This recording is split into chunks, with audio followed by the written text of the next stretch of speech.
Denver's southwest neighborhood Westwood is about 80% Latino. It is an epicenter for culture, and today it was the epicenter of conversation about the issues that families there face. The mayor spoke with business owners and community leaders as he walked around with the head of one of the largest Hispanic-serving organizations in America. Angela McCall was there as well.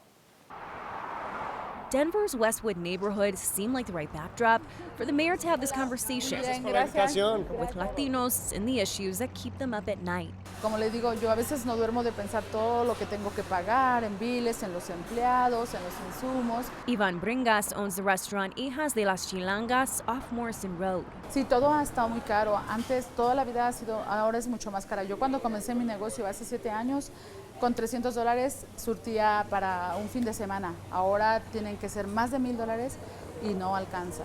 Todo está muy caro. Her restaurant was the first stop on the mayor's walking tour with Unidos US, a national advocacy organization helping the Hispanic community. She shared barriers to starting businesses and keeping them. According to Stanford's 2021 Denver Metro analysis, there were just 6 Latino-owned businesses for every 100 white-owned ones. Pero nos ha ido muy bien. Pero sí, nada es fácil, la verdad, nada es fácil, nada ha sido fácil. Higher costs, inflation, and economic growth is what keeps the mayor up too, as he works to decide funding, investment, and development in neighborhoods like Westwood. It's about how you make those investments. So it's key for us that we do invest in these neighborhoods that have been underinvested in historically.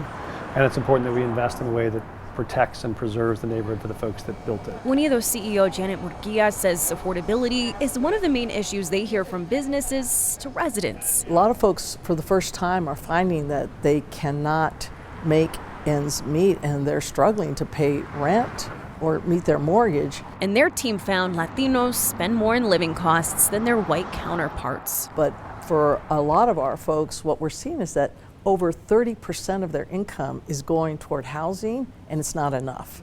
And that is far more than most average folks are having to allocate for housing. Part of fixing the obstacles for neighborhoods like Westwood starts with the conversations like the one here today. Some of the other topics they talked about: childcare costs, transportation costs, and in a neighborhood like Westwood, what's the line between investment and ensuring you don't displace or price out existing families who are already there? Kyle. Right, but it starts with having that conversation so that folks who are at the center of the action are at the center of the conversation, not being talked about. Exactly, and like, how do you bring them in, get their feedback? And ultimately we've seen this play out in other neighborhoods where families were there for decades and decades, and then all of a sudden Denver had this big boom. How do you materialize it in such a way that it can benefit multiple people, multiple demographics? Angela McCall, thank you.